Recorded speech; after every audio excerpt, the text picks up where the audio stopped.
আজকে যে ছোট গল্পটি আপনাদের পাঠ করে শোনাবো তার নাম ভ্যানিশিং ক্রিম। গল্পটি লিখেছেন অদিতি ঘোষ। নিত্য পুজো শেষ করে বারান্দায় নিজের চেয়ারটায় এসে বসলেন অনুপমা দেবী। এখানে বসেই প্রাতরাশ সারেন তিনি। বয়স বাড়ার সঙ্গে সঙ্গে তার খাবার রুটিন নির্দিষ্ট ছকে বাঁধা হয়ে গেছে। পুজো করার আগে তেমন কিছু খান না, শুধু 1 কাপ লিকার চা খান ঘুম থেকে উঠেই। পুজোয় একটু বেশি সময় লাগে তার। রোজই ব্রেকফাস্ট করতে 9:30 বেজে যায়। এই সময় চিনি ও অল্প নুন দিয়ে ছাতু গোলা খান।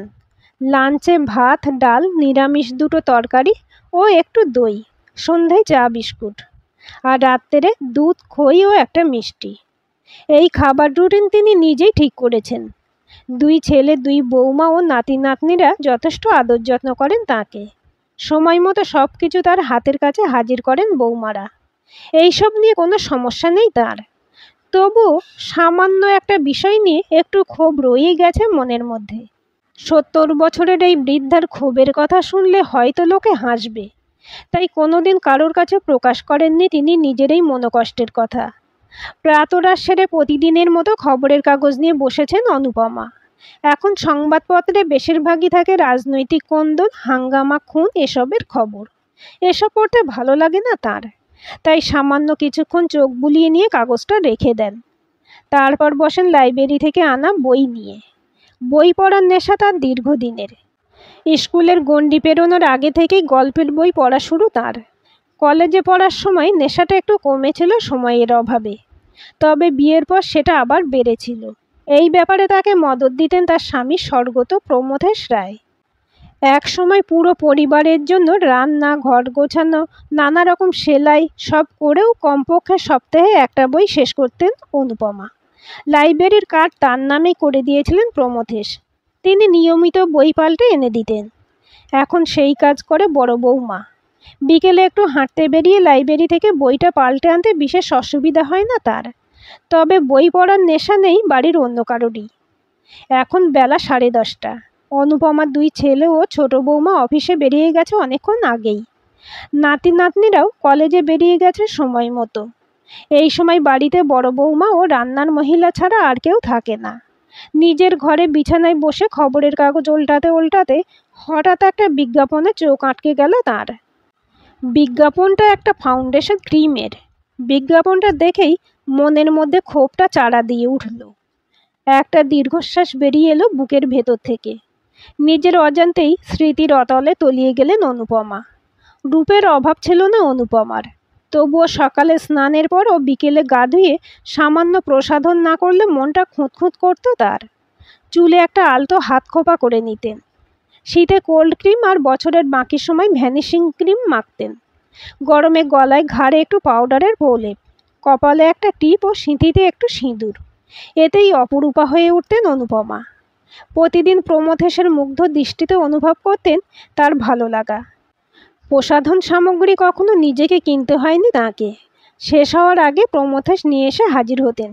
রিটায়ারমেন্টের পরও এগুলো কিনে আনতে তিনি ভুলতেন না। 65 বছর বয়সে যখন হঠাৎ করে প্রমথেশ ইহলোকের মায়া ত্যাগ করে চলে গেলেন, তখন অনুপমার পৃথিবী যেন অন্ধকার হয়ে গিয়েছিল। জীবনের প্রতি সব মোহ চলে গিয়েছিল তার। প্রতিনিয়ত মনে হতো কেন তিনি বেঁচে রইলেন। ঈশ্বরের কাছে প্রার্থনা করতেন তাকেও স্বামীর কাছে পাঠিয়ে দিতে, কিন্তু তা তো হওয়ার নয়। তাই প্রমথেশ চলে যাওয়ার 10 বছর পরও বহাল তবিয়তে বেঁচে রয়েছেন তিনি। সময়ের সঙ্গে সঙ্গে শোকও সামলে নেয় মানুষ, এটাই জীবনের ধারা। তার ক্ষেত্রেও তার ব্যতিক্রম হলো না। সন্তানদের ও নাতি নাতনিদের আঁকড়ে ধরেই শুরু হলো নতুন করে বাঁচার চেষ্টা। প্রমথেশ চলে যাওয়ার পর তার পছন্দের সমস্ত খাবার দাবার ত্যাগ করলেন অনুপমা। সেই নিয়ে মনে কোনো কষ্ট ছিল না তার, তবে নিজেকে বৈধব্যের সাজে দেখতে বড্ড খারাপ লাগতো তার। প্রমথেশের পারলৌকিক কাজ মিটে যাওয়ার 1 মাস পর প্রথম আয়নার সামনে দাঁড়ালেন অনুপমা। নিজেকে দেখে নিজেই যেন আঁতকে উঠলেন।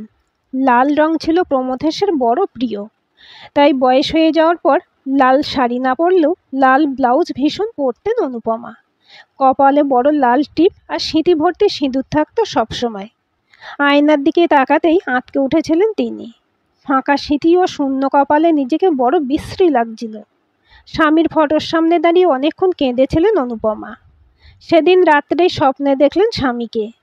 প্রমথেশ বললেন, আমি তোমাকে ছেড়ে এসেছি ঠিকই, কিন্তু তোমাকে তো জলে ফেলে আসিনি। তোমার সব আছে, তবে তুমি কেন এমন করে আছো?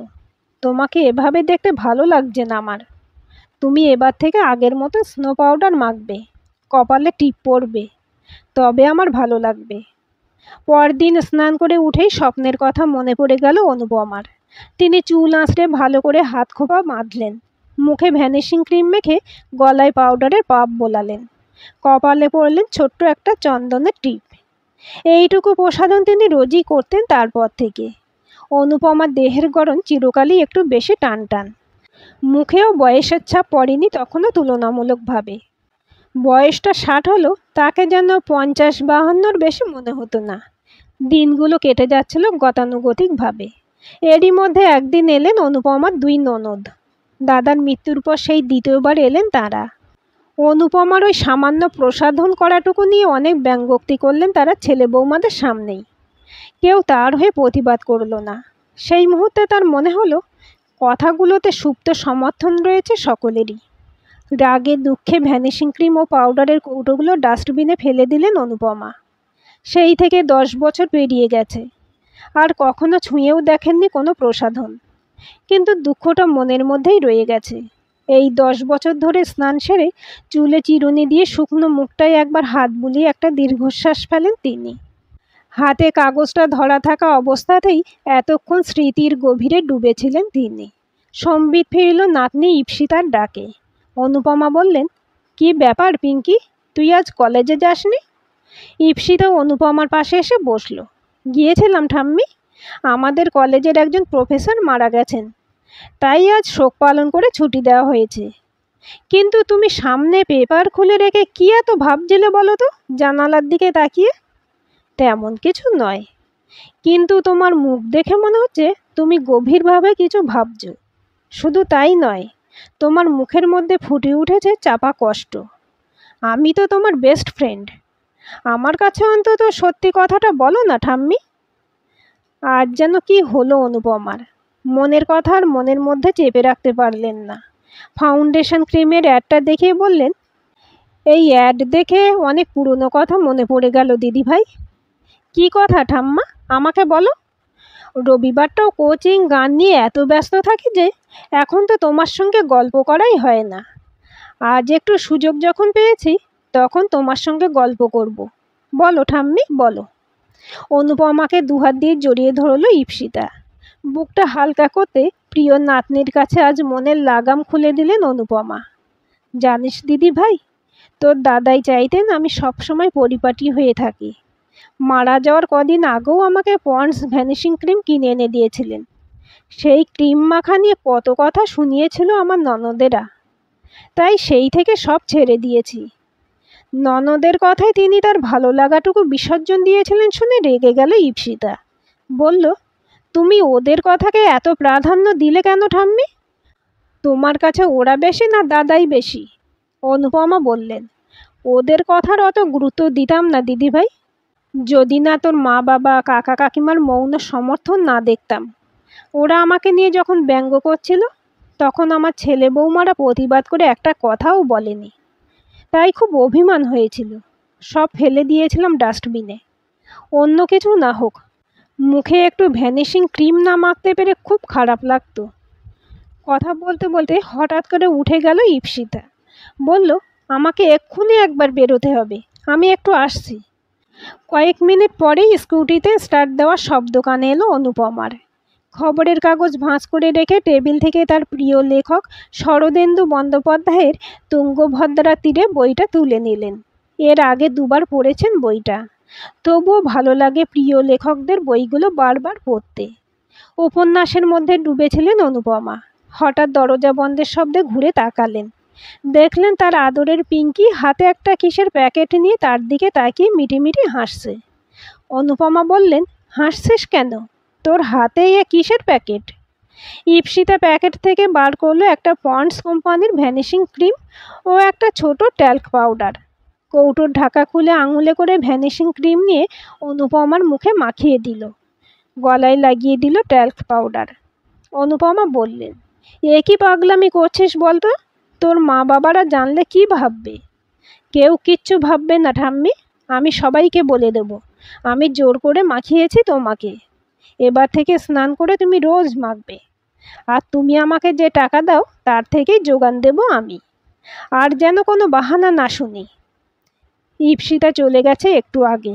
ট্যাল্ক পাউডারে ভ্যানিশিং ক্রিমের গন্ধে ঘরটা মমা করছে। প্রাণ ভরে ঘ্রাণ নিলেন অনুপমা। একটা দুর্দান্ত ভালো লাগায় ভরে উঠল তার মনটা। আনন্দে চোখে জল এসে গেল তার। স্বামীর ফটোর সামনে দাঁড়িয়ে মনে মনে বললেন, দেখো তো এবার তোমার আগের অনুকে খুঁজে পাচ্ছ কি না। মনে হলো ফটোর মধ্যে প্রমথেশ মিটিমিটি হাসছেন, যেন বলতে চাইছেন, এটাই তো আমি চেয়েছিলাম।